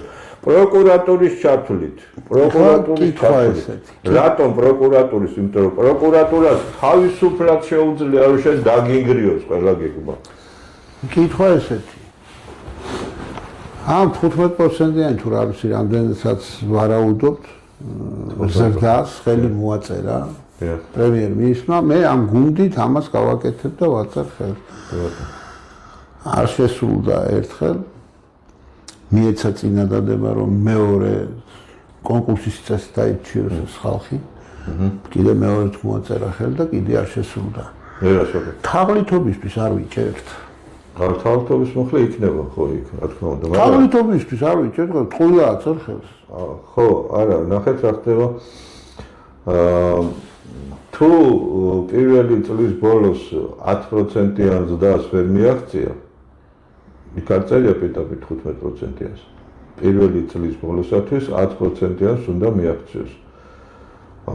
თუ ესე იგი ასეთი გეგმის წარმოქმნა თუ არ შეძლო, ხო ის ახლა არც განიხილება იმის განაცხადი, არც განიხილება.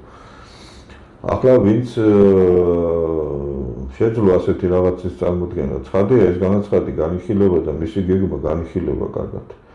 საქმე ის არის რომ ახლა მე ვარ ხო ამ პროექტის ავტორი, ხო და მე ვიცი რომ 10 და 15%-იანი ზრდა წელიწადში, ეგ არ არის პრობლემა. აბსოლუტურად პრობლემა არ არის. შენ თუ ესე იგი რატო არ არის პრობლემა ახლა იმასაც გეტყვი. ეხლა ჩვენ რო იაპონიას ავით მაგარი განვითარებული ქვეყანა ვიყოთ, ხო? მაშინ 10%-იანი ზრდა კი არა, შენ 5%-იანი ზრდა რო ქონდეს, ესე იგი აი გენიოსი უნდა. ხო, უკვე ამ დაქცეულ ქვეყანაში. 10%-იან ზრდას რა უნდა არ გადავრიო კაცო. Second hand-ის აკრძალვა მოგცემს მარტო second hand-ის აკრძალვა მოგცემს მარტო ეგ მოგცემს ერთი 8-9%-ს. რას მელაპარაკე?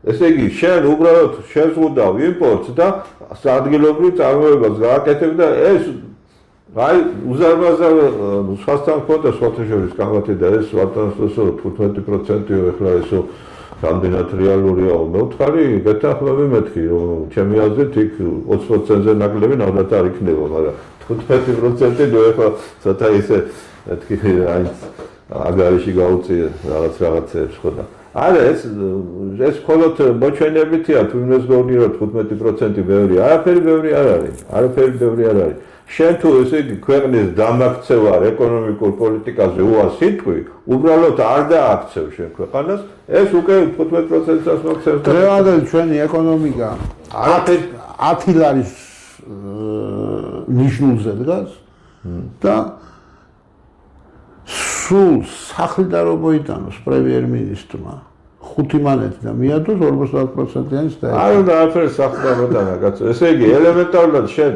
ეხლა აქტივის კრებებს ვატარებენ ხოლმე აქტივის კრებებს როეძახია ხო ვის ეძახიან ეძახიან მხოლოდ მსხვილ ბიზნესმენებს რომლებს არც ელაპარაკებიან არც საშუალოებს არ ელაპარაკებიან არც ადამიანებად არ ათვლიან ხო და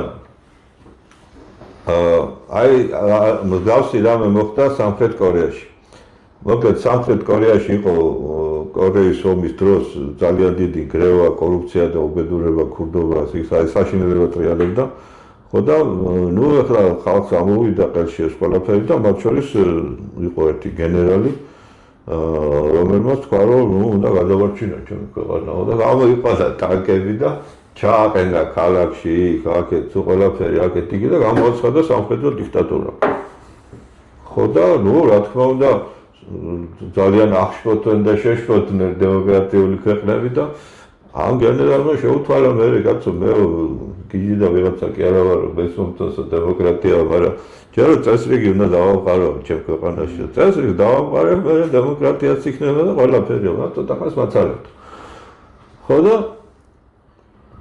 ესე იგი ძალიან კლანური სახელმწიფო იყო სამხრეთ კორეა ნუ მთელი კორეა ხო და დაიბარა ეს კლანების უფროსები ჩვენთანაც იგივე არ არის კაცო კლანებია და ამ კლანებს აქვს განაწილებული იგივე ხო და უთხრა შენ ჩემო კარგო უნდა აწარმოო ელექტრონიკა რა ელექტრონიკაა გადაიგიჟე მე ის რა ქვია მეთევზეობის მეტი არაფერი არ ვიცი თუ თევზჭერების კლანი ვარ არ მაინტერესებს შენ რა გინდა რომ მაწყენო ელექტრონიკას აწარმოებ გიწყარი მე შენ უნდა всё მოჭერ შენ გააკეთებო იმას ავტომობილ მრეწველობას მეორე კლანის უფროსეობნებო Hyundai-ის კლასის ხათეშე და აი ესე ჩამოურიგა რა შენ ამას გააკეთე კი მე როგორ გააკეთე ეგ სხვა ამბავია მაგაზე მუშაობდო და მოკლედ ესე იგი დაიჭირა უამრავი ხალხი ეს ისინი კორუფციონერები აქტამები მამაცახლები უყოლა დაიჭირა მე შეუთვალა ევროპასაც ამერიკასაც რომ ესეა უსაქმეო მე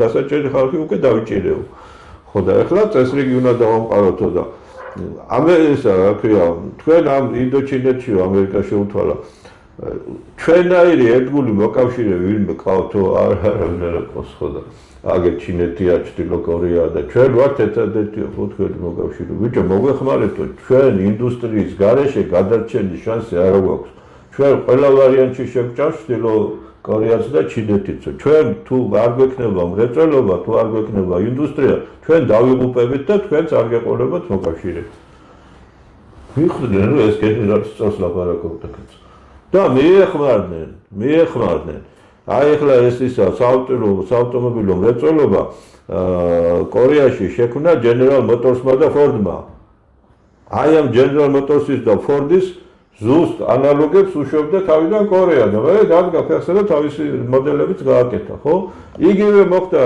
ელექტრონიკა მოკლედ ყველგან იგივე მოხდა ათასობით ხალხი წაიყვანეს კორეელები ასწავლეს გადაამზადეს ესე იგი რა იყო ამ გენერალმა გამოაჩინა ესე იგი თავისი სახელმწიფოებრივი აზროვნება თავისი ქვეყნის სიყვარული გამოამჟღავნა სიყვარული ხო პატრიოტიზმი და დაუფასეს იმ ამერიკელებმა რომლებიც თავისი ქვეყნის პატრიოტები იყვნენ ამერიკელები პატრიოტში იცნო თავისი მონათესავე სული ტრამპი რო იძახის რომ ორბანიო კარგი ბიჭიაო რატო იცინო თვითონ თავის ქვეყნის პატრიოტია და ის რომ ურბანი რომ თავის ქვეყნის პატრიოტია ეს მას მოწონს ორბანი ის კი არ არის ამერიკის ერთი ადგილის ბლოკელი კი არ არის თავისი ქვეყნის პატრიოტია და ტრამპი რომ ამერიკის პატრიოტია ეს მონათესავე სულს ხედავს იმაში და პატივს სცემს და შენ როცა ამ ქვეყნის ისახარ ხელმძღვანელობა ხარ და მიგრაციით გავს ესე იგი ქვეყანა არაფერს არ აწარმოებ პროიმპორტული პოლიტიკა მაქვს და ესო ჩემი თავისებურება არისო ესე იგი ელექტრონულ ფულს იმაშვები რა ქვია მოხალისად აცხადებ თავს რომ პირველ რიგში აქ დავნერგოთო ის ვისი სასტიკი წინააღმდეგი არის ამერიკის დღევანდელი ეს ადმინისტრაცია ესე იგი შენ არ ახარ შენი ქვეყნის პატრიოტი და შენ იგი არ მიაჩნი ხარ ამერიკის პატრიოტების იმას პარტიას რომელიც დღეს ამერიკას მართავს შენ არ მიაჩნი ხარ იმის ღირსად რომ გვერდით დაგიყენოს და პატივი გცეს ხო და რა უნდა გააკეთო უნდა შეიცვალო სხვა გზა არ აქვს ხო და აი მე თუ არ შეიცვლები კიდე უნდა წახვიდე უნდა წახვიდე ხო და რაც ახლა მე ჩამოვთვალე ეს კიდევ არის იქ რაღაცა დეტალები მაგრამ ეს ყველაფერი არის რა იცი ეს არის ყველაფერი იმისი ეს დაახლოებით 10-15 წელია რაც არის პროექტი უკვე მაქვს და დოდადო რაღაცებს ვცვლი მაგრამ ეხლა მე ტრამპის მეძახიან და ძალიან დიდ პატივს ვცემ ეხლა ტრამპისტი კი არა ვარ მაგრამ ძალიან დიდ პატივს ვცემ რატო იმიტომ ტრამპის პროგრამა ერთ-ერთზე გავს ჩემ პროგრამას რა გეგონება ჩემი პროგრამა გადაიწერა ზუსტად იმას ლაპარაკობს რაც მე მიწერია ჩემ პროგრამაში ხო და იმიტომ კი არა რომ რაღაცა მე დაანჭკვია ამიტომ რომ სწორი გზა სინამდვილეში ერთია 1000-ნაირი გზა არ არსებობს ესე იგი ქვეყნის განვითარება სჭირდება რომ ამ ქვეყანაში ხალხი მუშაობდეს ვისაც უნდა და ვისაც შეუძლია ყველა მუშაობდეს ყველა იღებდეს ღირსეულ ანაზღაურებას და ქვეყანა იქნება მდიდარი ლამაზი და წყნარი და მშვიდი და მოწესრიგებული და არავინ არ შეჭამს და ვერაფერს ვერ მას იზავს მოაგლიჯავს ბატონ სოსო სხვა გზა არ არსებობს ეკონომიკური შპიონაჟის ხსნელია ალბათ ხო ხო რა გვაქვს საშუალება ალბათ ტრამპმა თქვენი ეკონომიკური შპიონაჟის მეშვეობით მოიპოვა ალბათ მე სხვანაირად ვერ ვახსენებ მოკლედ ეს ვადარა ხუმრობა რა ვიცი აბა თუ ჩვენს მაყურებლებს მიმართავ თუ რამე კითხვები გაგიჩნდებათ იქნებ სოციალური ქსელით პეკატივის გვერდზე მოგწეროთ კითხვები გექნებათ აუცილებლად ამ გადაცემასთან დაკავშირებით და ამ კითხვებს დავამუშავებთ და შემდეგ გადაცემაში ბატონ სოსოს დაუსვა. ეხლა მე მგონი მე თავარი არა ვთქვი რომ ესე იგი ის რაც ღონისძიებები ჩამოთვალე ყველაზე მთავარი ღონისძიება მაინც ის იქნება რომ დღეს ის წარმოებები იმ ტიპის წარმოებები და ის დარგები რომელიც დღეს საქართველოში საერთოდ არ აქვს და იმისი გათავისუფლება გადასახადებისაგან არც არაფერს ააკლებს არც მოუმატებს ხო მიუჭებს ხო მაინც არ აქვს ეს მაინც არ აქვს ხო და აი ეს დარგები უნდა გაათავისუფლოთ 30 წლით ყველა კორპორატიული გადასახადისაგან. ანუ შემოვა თქვა სიტყვაზე ჩვენი ადგილობრივი მეწარმე თუ თქვა რაღაც ახალ მას გახსნის, რაღაცას ხო? წარმოებას გახსნის და 30 წელი არაფერს არ გადაიწყო. აი დაუშვათ დაიწყო ვიღაცამ იდეა გაუჩნდა რომ აწარმოოს საქართველოში სუპერკლასის მანქანები. აგინე ახლა ეგ ვერ აწარმოებს ეგ მაგის საშუალება არ არის ეგ სხვა რაღაცები ჭირდება აგინდა სუპერკლასის მანქანები აი მაგათაც ელემენტარულად ჩვენთან მეცხოვრეობა ასე თუ ისე არის და მატყლი რაც კი იწარმოება მთლიანად წვავენ ან სადღაცა საყრიან და გარემოს აბინძურებენ ამ დროს ეს მატყლი მაუდის ნედლეულია და ეს არის მაუკანვოლის გენიალური ის არის რა ქვია ნედლეულია და 1000 რამე კეთდება ბუნებრივი რას ლაპარაკობ თავის წონა ფულიკის ბუნებრივი მაუდი ისეთი ძვირფასი რამეა იგივე აბრეშუმი იგივე რაღაცა ხო და ეს ჩვენ რისი გამოცდილება გვაქვს და რაც ვიცით ხო და არაფერი განსაკუთრებული ამას არ უნდა ამ ჩვენო მეწარმეებს რო იცის რომ ესე იგი უცხოელს არ შემოატაინებ იმ უსაზღვრო რაოდენობით რომ შენს მუშაობას აზრი დაეკარგოს ამას 30 წლის განმავლობაში გადასახადს არ გადაიხდი ბლოკირები ისა ყვეტილებით კიდე არ შემოატაინებ არასოდეს ბევრს ცოტა შეიძლება ბევრს არა ხო ესე იგი ის უკვე ხედავს თავის ბიზნეს გეგმას ამაში ჩადებს თავისუფლად ფულს და გააკეთებს და ახალ თავის მეზობლებს დაასაქმებს. იქეთური, აქეთური, იგივე უცხოელი. კი ბატონო, 30 წელი რო არაფერი არ გადაახდებინო, რას ლაპარაკობ, კაცო? რას ლაპარაკობ? მილიარდები შემოვა, ათეულობით მილიარდები შემოვა, მაგრამ ასე კი არ უნდა შემოიტანო, რომ 100%-იანი უცხოური წილით. არა ბატონო, ესე იგი, დაიწყოს ბიზნესი საქართველოს მოქალაქემ და იმასთან შევიდეს წილში. სახელმწიფომ კი არ უნდა აწარმოეს ეს მოლაპარაკებები. ეს უნდა ქართველმა მეწარმეებმა დაიწყოს და ის უცხოელი ამასთან უნდა შემოვიდეს წილში. ეხლა საქმე ის არის, რომ ის ქვეყანა ყოველთვის ფეხზე კარგად ისდგას და ის ვითარდება სწრაფად, სადაც ესე იგი აი ამ ქვეყნის მოსახლეობა თვითონ არის ჩაბმული ყველანაირ ბიზნესში და ესე იგი უსაქმური და უმუშევარი კაცი აღარ არის და დღეს საქართველოს ასეთი ქვეყანა არის ცოცხალი, ასეთი საზოგადოება არის ცოცხალი და სწრაფად ვითარდება და იმასთან პარტნიორობა უკვე გერმანელსაც მოწევს, ჩინელსაც, ამერიკელს უყელას და არ არის ეს კომერცია მთავრობის საქმე, არ შეიძლება მთავრობამ კომერცია აკეთოს. დღეს საქართველოს ეკონომიკის სამინისტრო დაკავებული არის მიწების დანიავებით. და ამ მიწების დანიავებას ჯობია ერთი ფუნქცია იკისროთ, გასაწარმოებიც არის ეს პატარა მცირე საწარმოები, ამ საწარმოებისთვის მოძებნეთ თქვენ ინვესტორები ამ საწარმოებში ფულის ჩასადებად. არა, მთავრობის საქმე არ არის ინვესტორების. აბა რა უნდა ქნა? არა, რა უნდა ქნა? არაფერი არ არის ამათ საქმე. არა, ამათი კომპეტენციის მიხედვით ამათი საქმე არაფერი არ არის. უნდა გადამზადდნენ და მაკროეკონომიკა უნდა ისწავლონ და მე მიხდებია რა უნდა კეთო.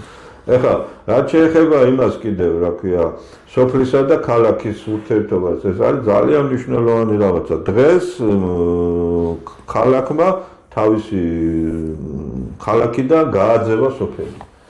დღეს ჩვენი ქალაქის მაღაზიები ძირითადად მუშაობენ იმპორტული საქონლით ვაჭრობაზე და არ უშვებენ გლეხს და ფერმერს. იქ რაღაცა მოსაზრებები აქვს. ჩემი აზრით ეს მოსაზრებები სრულიად ესე იგი უსაფუძვლოა.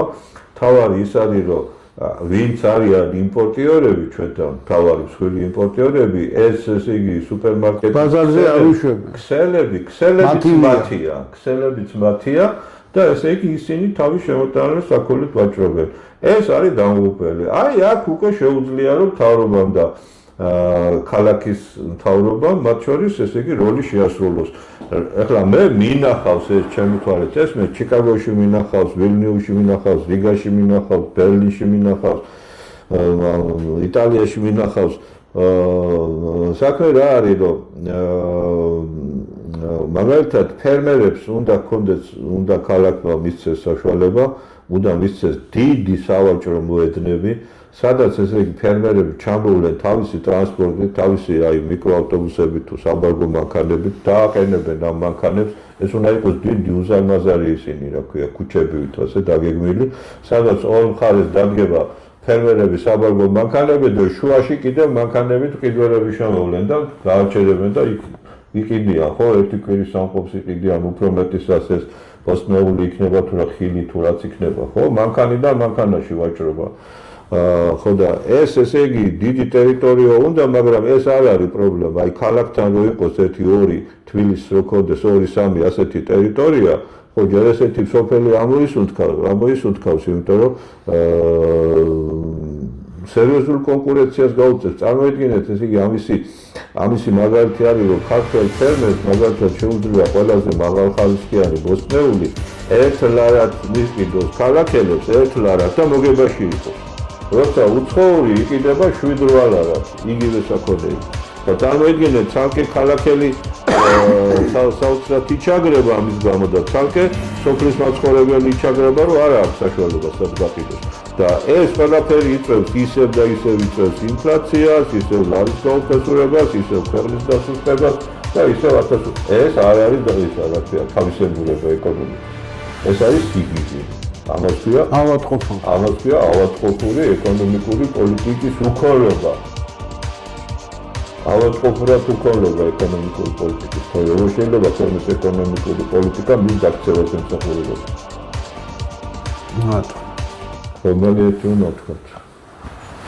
თუ გვაქვს რამე ბატონო სოსო კიდევ დასამატებელი. ძირითადად FIFA სტელემაყურებლებო მე აქ ჩვენი დროც იწურება უკვე და დავამთავრებ გადაცემას კეთილი სურვილებით მალე ახალი წელი მოდის და რა ვიცი ახალ წელს იქნება ცოტა გაიძაბოს ასაკობრივად და გონებრივად ჩვენი ხელისუფლება რაღაცა სწორ გაწყვეტილებები მიიღოს მადლობა მინდა უთხრა ადვან სოსოს თქვენი სახელითაც ვიპასტელემაყურებლებო და ისურვოთ ბედნიერი ახალი წელი. ამავე შეხვედრამდე.